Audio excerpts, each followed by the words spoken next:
Manchester City beat Chelsea Football Club 1-0 in the English Premier League.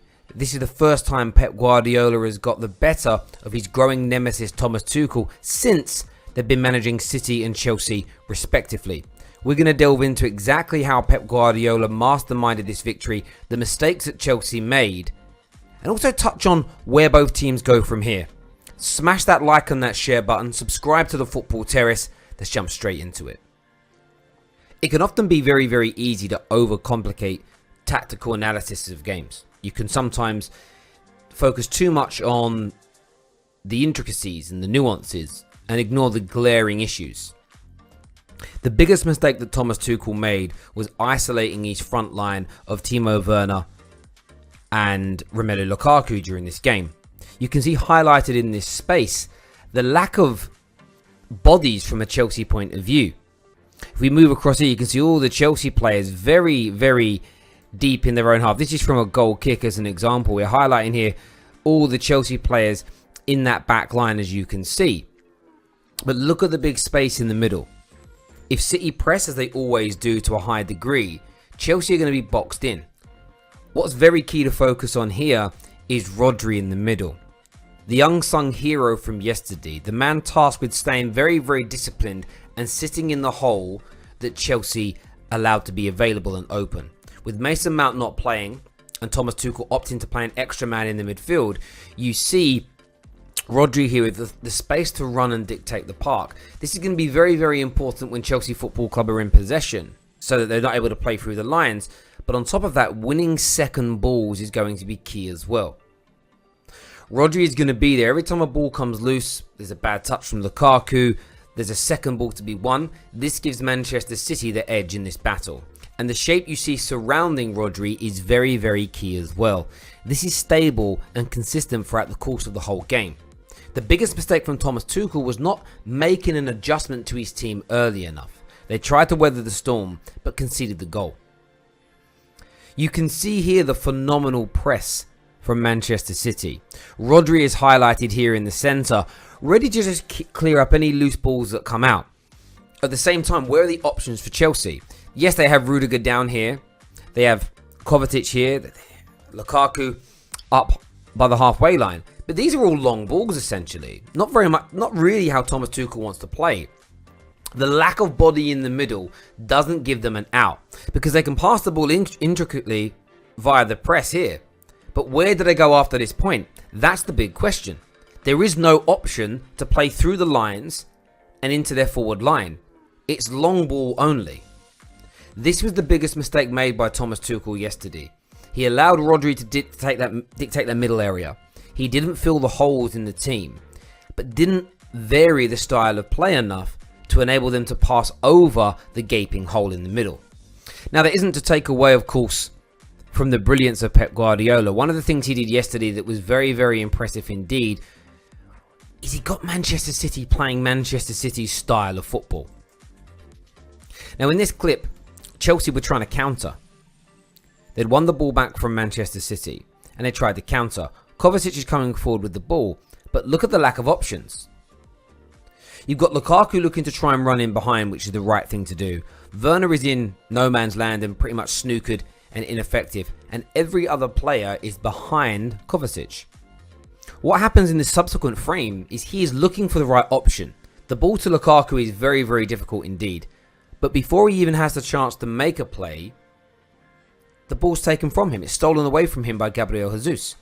This happened continuously throughout the game because Chelsea lacked outlets.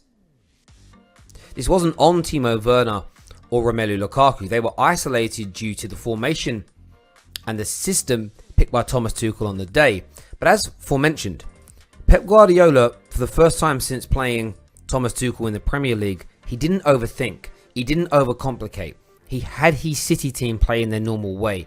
What this ended up doing was making Thomas Tuchel maybe overplay his hand slightly and try something overtly different. This worked very, very well for Man City, who stuck to their game plan and absolutely capitalised on these big gaping spaces that Chelsea continuously left throughout the whole game. This was in the same phase of play. Man City lost the ball on the edge of the box and it was cleared. but it was Rodri again that was able to pick that ball up. Werner and Lukaku were not dropping deep enough at times to be able to win those balls, and even if they did, who would they play it to? Every Chelsea man was defending for their lives, and it meant these second balls were continuously being picked up and won by Manchester City. The winning of second balls is so important in the game of football. Just like having an excellent press and being able to regain possession quickly, winning the second balls puts a tremendous amount of pressure upon the opponents. And it's an element of football again which is just overlooked. It is a tactic and it is an approach from a team to try and win those second balls, but it actually damages the psyche and mentality of your opponents because they become exhausted. There isn't the respite. There isn't the ability for them to take a breather for a few moments and collect themselves.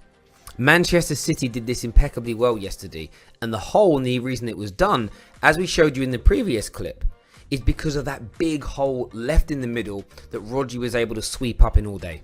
Now this was made apparent again here. There's a very good press by Manchester City. They know when to press. When they're on point, they know when to press at the right times. Not every player running around like a headless chicken. They're cutting off the majority of the angles with 1, 2, sometimes as many as 3 or 4 players pressing at the right times. You can see here that Marcos Alonso has very few options indeed. He can go into Kovacic, who's making a run near, but he's covered by Bernardo Silva. I've also highlighted Rodri again in the middle because he is key to this. That space, that hole you can see there is imperative. The fact again there is not a Chelsea player within this vicinity to challenge Rodri and to try and win the subsequent second balls coming up is massive. The ball was then played long because there was very few options being cut off by the City press. The ball ended up being an aerial challenge for N'Golo Kante, not his strongest suit. The ball's knocked down, and again we highlight that space again. Who is there? It's Rodri. Rodri is ready to pick up that ball, recycle it, and get Manchester City attacking again. People in this game will focus on the tippy-tappy football, the really good patterns of play, and these things are imperative for Pep Guardiola's team. But what doesn't ever get recognised enough in his sides is their ability to press, their ability to win the second balls, and in this case notice a big gaping hole early on in a game and exploit it. Manchester City were the deserved winners yesterday and played very well and exploited the holes and the problems they found within the Chelsea system. Tuchel has already put his hands up and said that a lot of this is on him. It was the wrong way to go from the beginning and the changes came too late. We saw this very much in the way Chelsea approached the game from a press point of view also. In the early parts of the game, Chelsea were allowing between 76 and 69 passes to be completed without any defensive action being made. They slowly started to improve this throughout the course of the game, and into the second half this got much better. But as you can see, they got it down to between 13 and 8, but this was in and around Manchester City scoring their goal. And by then things were too late. City then were able to counter with a little bit more ease. But once that press started from Chelsea, that was when you saw the improvement in their own opportunities on goal. Why? Because they were winning the ball back with more regularity. It was a very passive approach from Chelsea, which we're not really used to seeing. This led to a lack of attempts on goal, no shots on target, of course not scoring any goals, all 4 being blocked throughout the course of the game. This is something Tuchel will be embarrassed by, with the riches they have up front. Not being able to connect their midfield to their attack will be highly frustrating for the German manager. And we also saw the lack of expected goals. Only a handful of attacks coming down the flanks. They tried the majority through the centre with only a 0.04 expected goal ratio for that moving forward. Not a good day in the office from Chelsea whatsoever. But of course, a huge amount of praise has to go to Pep Guardiola. Brilliant again from him. Title race on. Where we go from here, no one's being written off. Chelsea will be back. A lot of people are hoping this is the demise and the start of the end for Tuchel and Chelsea. I wouldn't put a single penny on that being the case from this moment in time.